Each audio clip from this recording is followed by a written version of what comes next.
Welcome to a new edition of Mob Talk Sit Down. I'm Dave Schratweiser. And I'm George Anastasia. George, less than a month to the release of Joey Merlino from prison. He's been on house arrest, but he's a free man in less than a month. Yeah, it's a continuing Joey Merlino story. All eyes on Joey. What's he going to do? Where's he going to do it? All right, George, less than a month till Joey Merlino gets his freedom. Not totally free, but your thoughts. Off of house arrest, he's been furloughed since the COVID-19 situation started. He's been at home, but he's going to be released and a free man in about a month. Yeah, I mean, Joey does not like to be on supervised release. He doesn't like to have anybody controlling what he does and where he goes, but I think he can live with this kind of situation. And if you remember, this is an outgrowth of that case, was the East Coast of Cosa Nostra, big mob case. Yeah. It was pretty much a bust for the feds. Joey ended up pleading guilty to a gambling charge, getting 2 years doing less than one, and now, he's back in business. I don't want to, I don't know what the business is. Yeah. What's his role going to be? Is there a role? And if not, who? Okay, if you're Joey Merlino, put your hat on there, what would you do? I'd stay in Florida, and I think he will stay in Florida. The other thing is, someone once said to me, with this whole organized crime thing, vice is commerce. It's about making money. Not a lot of money being made right now. Think about this. I mean, we were dealing with the COVID. Pro sports is shut down. If you're a bookie, who are you taking bets on? Right. I mean, the Premier League soccer just started. You're going to take, what's the over and under on Manchester City versus Liverpool? Yeah. It's not, the money is not there right now. Yeah, a little bit of horse racing, but not much there. Not much. You're going to bet on golf. It's, the basketball and football are big money makers, and there's not a lot of money to be made. Even before all of this, it was starting to, diminish. So you talk about organized crime. What's their role? The organization in Philadelphia is diminishing in terms of numbers. Is there an economic engine anymore? That's a real question. Yeah. And if there is an economic engine, what is it, and who's running the show? Yeah, even loan sharking seems to have dried up a little bit from what I'm hearing. Well, I mean, I think all of it is economics. It all comes down to economics. And there's nothing going on right now. What are you going to do? That's what it comes down to. The interesting thing is, you've got these economic stimulus packages. Yeah. There's no economic stimulus package for a bookie. Good line. I like bets. that. I like that. I mean, that's what it comes down to. Yeah. I no think government loans. Sometimes we lose sight about what this is really about is money. It's economy. And guys operate outside the law, and what they're really doing is trying to generate income. That's what it's about. All right, so if Joey's not the guy at the top, assuming that he decides to stay in Florida, stay low-key. Smart move, yeah. Joe Legambi's retired. He's not the top guy. Let's talk about who could possibly be the top guy. And I'll say it, just from observations on the street, it appears that George Borgesi is the guy in charge. I'm not saying he's the guy in charge, but at least from appearances, it does look like that. Yeah, I mean, he would deny that, and the other question is in charge of what? Yes. That's what we just talked about. Right. I mean, he's certainly a player. He's certainly somebody on the radar of law enforcement. Right. He's a guy that they know. He's got a history. Several other guys as well. And it keeps coming back to, what do you want to be in charge of? What is there out there to be in charge of? And that's what we don't know. And we know the feds are constantly looking, but I think everything is pretty much low-key right now. I don't think anything is really active right now. Everybody's just kind of watching, observing who's hanging out with who, but what are they doing? Yeah, exactly. And let's be fair to George Borgesi. He has said repeatedly, multiple times, he's doing nothing criminal, nothing wrong. He's involved in legitimate businesses, and I'm just hanging out with my friends. Yeah, and I think if he were, he'd have heard from the feds already. Sure. He's a guy they're aware of. Same thing with several other guys. And it all comes back to, how serious are the feds about pursuing this? Joey has really undermined a couple investigations. That East Coast La Cosa Nostra is one. Joey beat a big murder rap up in Newark. Yeah.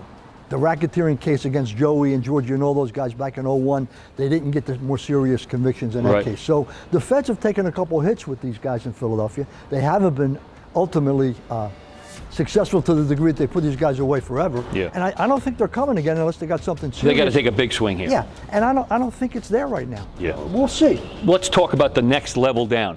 Some guys have clearly stepped back here, not wishing to be in the limelight. Right. Michael Lancelotti, Stevie Mazzone, Marty Angelina, people like that. Old-time friends of George's and Joey's, boyhood friends. They seem to have at least taken a step back at this point. Where do they stand? That next tier down? Well, yeah, and I mean, you could argue that they're taking a step back, or you can argue that they've gotten smarter since they've been burned a couple Absolutely, times. yeah, sure. I mean, I think that, the really old school guys, The whole idea is make money, not headlines, stay in the shadows. Right. And I think these guys, realize that. And so, there's constantly, there's an organization, but we've said this before, they don't issue a flow chart, they don't issue an annual report, so we don't really know. Yeah. And the feds don't know. Yeah. So you can only speculate. And there's some young guys coming up. I mean, Dominic Grandy's another guy. Let's talk about that a little bit. If none of those guys are the guy, or none of them wants the title and wants to take that step back, do they push a guy like Dominic Grandy, who's supposedly a capo, do they push him up to the top and make him the guy and not take the heat as the number one guy? Well, I mean, I suppose that could happen. The other question in terms of the Philadelphia mob, given the history of mob bosses in Philadelphia, is who the hell would want to be a boss? Yeah. You end up dead or in jail. So there's that as well. I don't know. I mean, certainly Dominic Grandy is the next generation. Yeah. And he's certainly a guy the feds are interested in for a lot of different reasons. But we've been hearing about the investigation, that drug case that came out of Atlantic County, Joey Electric and those guys. Sure. His name was on the fringe of that. He's never been charged with anything. No, and let's be clear, he hasn't been charged with anything. He's no outstanding charges. We don't know of him being a target of anything in particular. Yeah. But again, his name keeps popping up, and they call him an up-and-comer. Yeah, so to speak. and all of this is speculation, and unless and until we see something from the feds, and I'm kind of getting tired of saying this. Yeah, well, I'm real tired of saying it. If and when, well, maybe there's nothing there, and who knows? We'll see. Bring it. If you got it, bring it. Yeah. All right, George, let's talk about the 10-year anniversary this month of the murder of Rocco Maniscalco down on Wolf Street in South Philadelphia, still unsolved. Your thoughts about that 10 years later? Yeah, I mean, this is a guy who had an auto body shop, a towing company, and it was a bookmaker. And he's coming back. He was at a 17th and Wolf, a cafe, watching a Flyers game. It's in June, Stanley Cup, back in 2010. On the way back to his house, walking, and he gets blown away. 10, 12 shots, a lone shooter. And there's a lot of speculation about where it came from and why. And I think that his family talked to the Daily News, I think a year later, talked about a couple different things. One was a $60,000 debt. Some drug dealers had borrowed money or debt, and they owed him 60 grand. They weren't paying, he was balking. Is that the source of the hit? Or was he being shaken down by wise guys and did he refuse to pay? Neither one of those, I mean, both of those are speculation. There could be an entirely different reason we don't even know about, but those were the two theories I think law enforcement was working on. Interesting guy, Rocco. I didn't know him. He's 38 years old. I think he was the great nephew of Harry Riccobene, Harry the Hunchback. And Harry was, I mean, if it's in the genes, Harry was a real independent guy, and apparently this guy Rocco was a very independent entrepreneur, guy. really, it sounds like, in South Philly. He ran a pretty good shop, from what I understand. Put some guys to work when they came out of jail and needed to be back at work. I have heard one report that a high-ranking member of the Philly mob also wanted a kind of no-show job at his place, and that could be behind it. But most of it sounds like he loaned $60,000 to somebody. They spent the money, lost the money, and weren't paying it back. He was making a lot of noise about it. Yeah, that would make more sense. I mean, is this a mob hit? Possibly, but I don't think so. If it is, it's one of the, what do we got now, 4 or 5 unsolved mob hits that sit out there. More likely, I think it had to do with that 60 grand and the connection with some drug dealers. And that's a kind of bold place to do a shooting, Wolf Street. That is a busy spot right there. He was walking a block home to his house, and he's gunned down right there on the street. A gunman comes out of the shadows at around 10:30, 11 o'clock at night after the game, and he gets hit. I mean, that's a hit. That harkens back to the Scarfo days. During the Scarfo era in the 80s, that's the way hits went down. Very much broad. You want it out there. You want people to know Scarfo was a cowboy.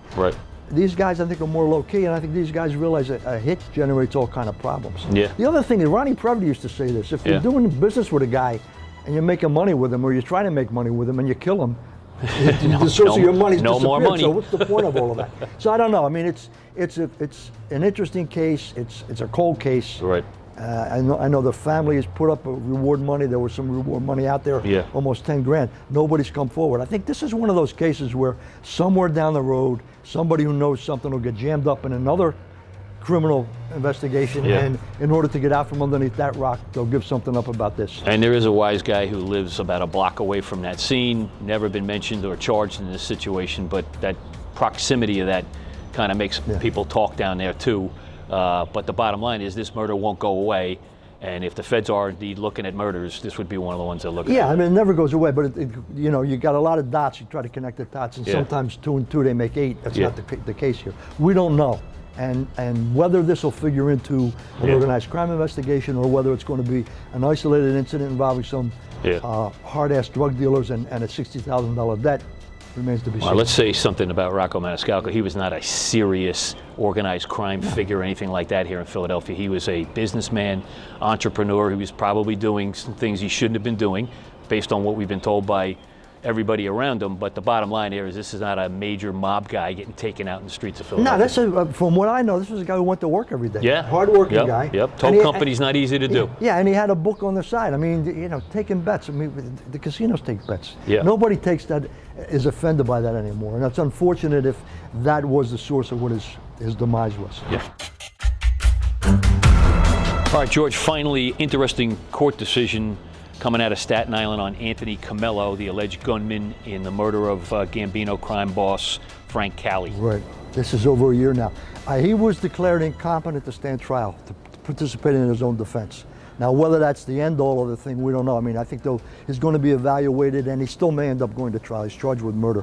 And if this is one of those examples where you take 2 and 2 and get 8, when it first happened, everybody said, "Oh, big mob hit." Yeah. Now it turns out, it looks like this guy was a little bit wacky. Yeah. He was involved in that QAnon right-wing conspiracy. Wrote it all over his hand in court. Yeah, and somehow he linked Frank Cali to this deep state business. I mean, it's very, very bizarre. Yeah. It's a defense that may get him off of the murder charge, but may end up in, in a psychiatric ward. Yeah. That's where it looks like it's heading. But again, this is the kind of thing where it's the first step. He's declared incompetent right now to participate in his own defense. Yeah. That may change as he's further evaluated. Yeah. But sent him to a facility, in fact, to get further evaluation. right, exactly. Yeah. But this is, this was a mob hit that wasn't a mob hit. Yeah, and it was interesting, all kinds of co-conspirators are like, well, they got this guy, he's a dupe, and they put him up to doing the hit and that kind of thing. But there's been no evidence of that at all. None at all. It's just, it's one of those bizarre things. I mean, sometimes things just happen. All right, George, one final note. Some sources telling me that an FBI agent and a Pennsylvania state trooper have been knocking on doors in South Philadelphia, kind of throwing a line out there to some of the guys looking for a hook. Yeah, it's summertime and they're fishing, but so far I don't think they've gotten anything. All right, good fishing weather. We'll see you then next time.